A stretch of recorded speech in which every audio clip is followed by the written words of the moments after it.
প্রিয় বন্ধুরা, সবাই কেমন আছেন? আশা করি মহান আল্লাহর মতে সবাই ভালোই আছেন। আসসালামু আলাইকুম রহমতুল্লাহি ওবারাকাতু। প্রিয় বন্ধুরা, আজ আপনাদের সামনে উপস্থাপন করছি প্রিয় নবী করিম মোহাম্মদ সাল্লাল্লাহু আলাইহি ইসলামের 5টি উপদেশ। ভিডিওটি কেমন লাগলো অবশ্যই কমেন্ট করে জানাবেন। ইউটিউব চ্যানেলে সাবস্ক্রাইব এবং ফেসবুক পেজে ফলো মাস্ট।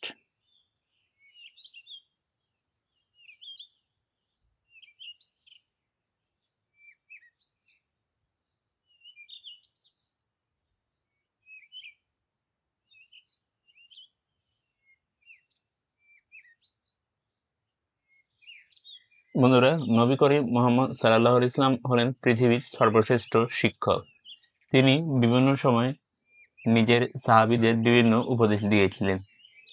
তেমন একজন সাহাবী হচ্ছেন মুয়াজ রাদিয়াল্লাহু তাআলা। একবার রাসূল সাল্লাল্লাহু আলাইহি ওয়াসাল্লাম তাকে 5টি উপদেশ দিয়েছিলেন। সেগুলো হচ্ছে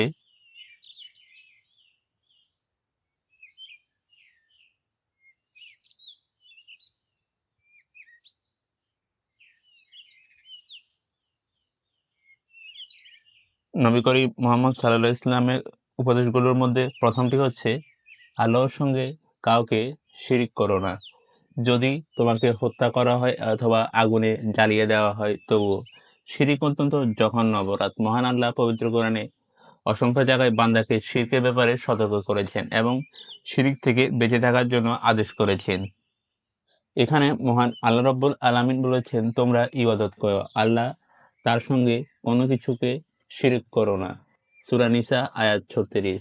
শিরক অমার্জনীয় একটি অপরাধ। মহান আল্লাহ শিরিক করাকে ক্ষমা করবেন না। মহান আল্লাহ বলেন, নিশ্চয় আল্লাহ তাআলার সঙ্গে শরিক করাকে গুনাহ ক্ষমা করবেন না। সূরা নিসা আয়াত 48। তাই আমাদের উচিত শিরক থেকে মুক্ত থাকা।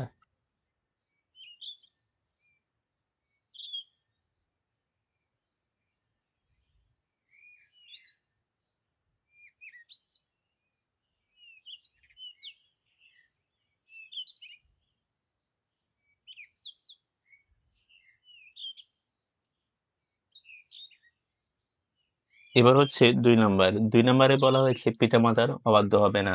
যদি পিতামাতা তোমাকে পরিবার, পরিজন বা ধন-সম্পদ ছেড়ে দেওয়ার হুকুম দেয় তবুও। পবিত্র কোরআনে ইরশাদ হয়েছে, তোমার রব ফয়সালা আদেশ দিয়েছেন, আল্লাহ ছাড়া কারো ইবাদত করবে না এবং পিতামাতার সাথে সদ্ব্যবহার করবে। তাদের একজন বা উভয়জন যখন বার্ধক্যে উপনীত হবে তোমরা তাদের সেবা করবে। এখানে সূরা বনী ইসরাঈল আয়াত 23 এ মহান আল্লাহ বলেন, তোমরা তাদের ধমক দিও না, বরং তাদের সাথে সম্মানসূচক কথা বলো, তাদের সেবা শুশ্রূষা করো। এখানে প্রিয় নবী করিম মুহাম্মদ সাল্লাল্লাহু আলাইহি ইসলাম বলেছেন, আল্লাহ কিয়ামতের দিন দৃষ্টিপাত করবেন না 3 ব্যক্তির দিকে। 1, পিতামাতার অবাধ্য; 2, পুরুষের সাদৃশ্য অবলম্বনকারী নারী; এবং দায়ুস। এখানে আরো বলা হয়েছে, নবী করিম মুহাম্মদ সাল্লাল্লাহু আলাইহি ওয়াসাল্লাম আরো বলেন, 3 প্রকার লোক জান্নাতে যাবে না। 1, পিতামাতার অবাধ্য; 2, মদ পানে আসক্ত; এবং অনুদানদের পর খোঁটাদাতা।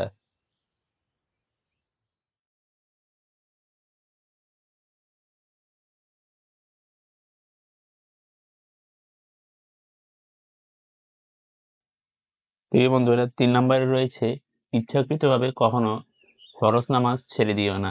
কারণ যে ব্যক্তি ইচ্ছাকৃতভাবে ফরজ নামাজ ত্যাগ করে আল্লাহ তাআলা তার থেকে দায়িত্ব উঠিয়ে নেন। অর্থাৎ নামাজ বর্জনকারী আল্লাহর নেয়ামত, বরকত ও রহমত থেকে বঞ্চিত হবে। আল্লাহ ফেরেশতা তার প্রতি অসন্তুষ্ট হবেন। তার দোয়া কবুল হবে না। তার চেহারা থেকে নূর উঠে যাবে এবং তার জীবিকা সংকীর্ণ হয়ে যাবে। ফলে সে ক্ষুধা ও তৃষ্ণায় কষ্ট পাবে।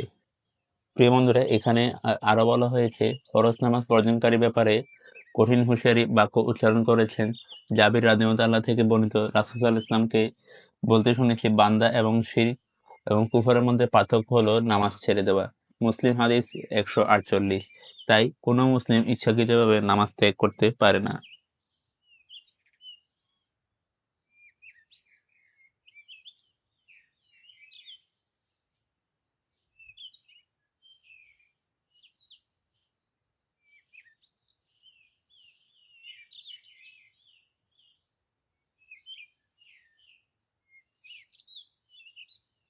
এবার হচ্ছে 4 নম্বর, মদ পান থেকে বিরত থাকবে।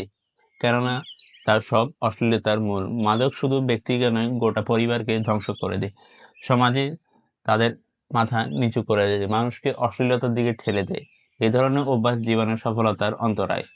যারা এগুলো ত্যাগ করতে পারবে না, সে সফল হতে পারবে না। পবিত্র কোরআনে এরশাদ হয়েছে, হে মুমিনগণ, নিশ্চয় মদ, জুয়া, প্রতিমা, বেদী ও ভাগ্য নির্ধারক তীরসমূহ নাপাক, শয়তানের কর্ম। সুতরাং তোমরা তা পরিহার করো, যাতে তোমরা সফলকাম হতে পারো। সূরা মাইদা আয়াত 90।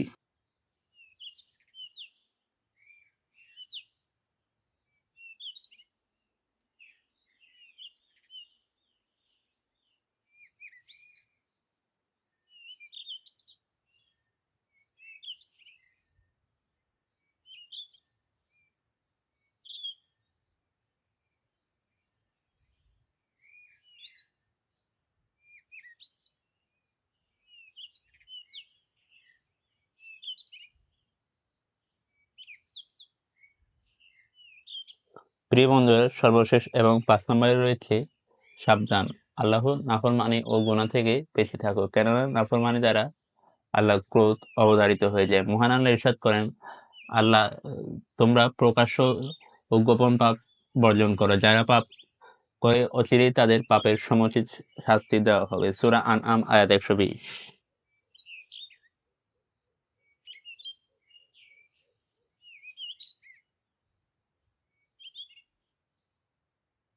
প্রিয় বন্ধুরা, পৃথিবীর সর্বশ্রেষ্ঠ শিক্ষক নবী করিম মুহাম্মদ সাল্লাল্লাহু আলাইহি ইসলামের এই উপদেশগুলো আমরা সর্বদা মেনে চলার চেষ্টা করব। মহান আল্লাহ আমাদের উক্ত উপদেশগুলো মেনে চলার তৌফিক দিন। আমিন।